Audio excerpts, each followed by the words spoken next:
Simple, everybody. This was asked last year. So yeah, I know. Even as I told you, last year's questions were very easy. The year before that were tough.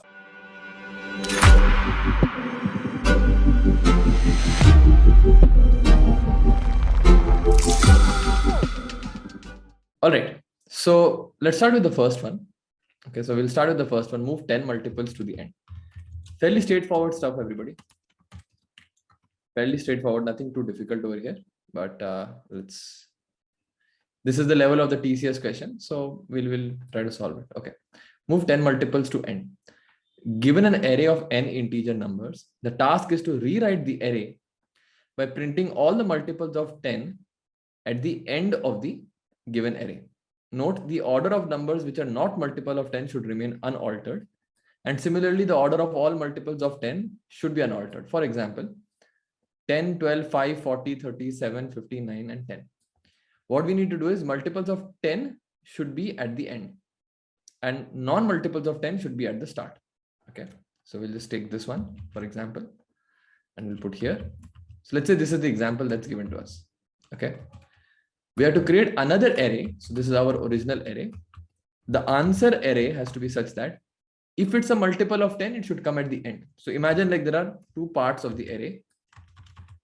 If it's multiple of 10, it should come here. So 10 comes here. Is 12 a multiple of 10, everybody? Is 12 divisible by 10? 12? No. So I put 12 at the start. Is 5 divisible by 10? No, it's not. So I again put 5 at the start. Is 40 divisible by 10? Yes, it is. I will put it at the end over here. That means in the section of my 10 multiples.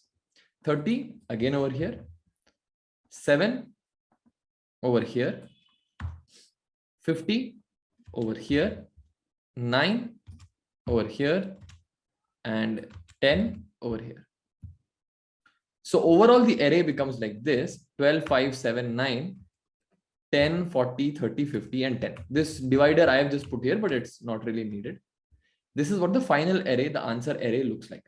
If we go to the question, 12, 5, 7, 9, 10, 40, 30, 50, and 10. Okay. Did you all understand the question, everybody? Did you all understand the question? How the question is working out over here? Did everybody understand the question? Yes, no? Yes? Okay. All right. So how would we solve it? What would be your approach to solving it? I'll quickly take the input, but can you tell me how you solve this question? Let me take the input over here. Very quickly, I'm just taking the input.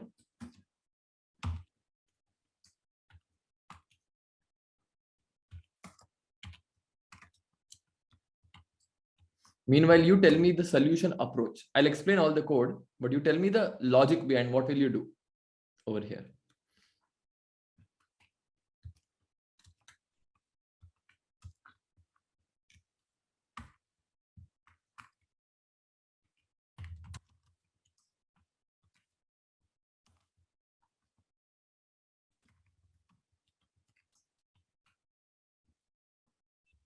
I'll wait for your approach, everybody, to solve this kind of question. How do we solve it? Somebody saying, take two lists. If element is not divisible by 10, append it to the first list. If not appended to first list, then append it to second list. And then combine both lists and then print the elements. Very nice. Somebody saying, go through the array. If element is divisible by 10, store it in separate array list. Otherwise, print it. Afterwards, print the array list. Super. Correct answer. Very good. So all of you are saying, go through the array. If divisible by 10, insert or rather append to array 1. Let's say that's an array 1. If not divisible by 10, append to array 2. Print array 1 and then array 2. First you print array 1 and then after you're done with that, go ahead and print array 2. That's what's mentioned over here. Okay. All right. So everybody understood this logic? I'll quickly go ahead and write the logic, but everybody understood this logic? Just say yes if you understood it. Okay. Awesome. Awesome. So I'll just quickly write it over here. So let's say, ARR 1 and ARR 2, right? So I'll keep ARR 1 list and ARR 2 is a list. For number in array if number modulo 10 equal to 0, that means it's divisible by 10, I will add it to the second list, right? So I should ideally add it to ARR2. Anyways, I think I made a mistake there, but yeah, add to ARR2 over here, append num here. Else you append to ARR1. Once I'm done with this, what will I say? I'll say for j in ARR1, or again, not even that, for num in ARR1. First, I print all of the array 1's elements. So I'll say print num end is equal to space. And once I'm done with that, what also is for num in ARR2, print num end is equal to space. And then I print the new line. Okay. So what did I do here? I'm first, if it's divisible by 10, I will add it to ARR2, the second array. If it's divisible, if not divisible by 10, I add it to ARR1. Then I'll print all the elements of ARR1, then print all the elements of ARR2. If I run this, right? So it passes the test cases. So it goes like, in this case, 12, 5, 7, 9, not divisible by 10. And then 10, 40, 30, 50, and 10, all divisible by 10. If I submit it, it works out.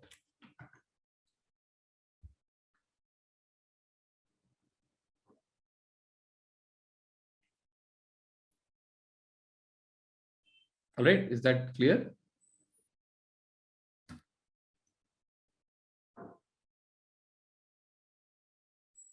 Simple, everybody. This was asked last year. So yeah, I know, even as I told you, last year's questions were very easy. The year before that were tough.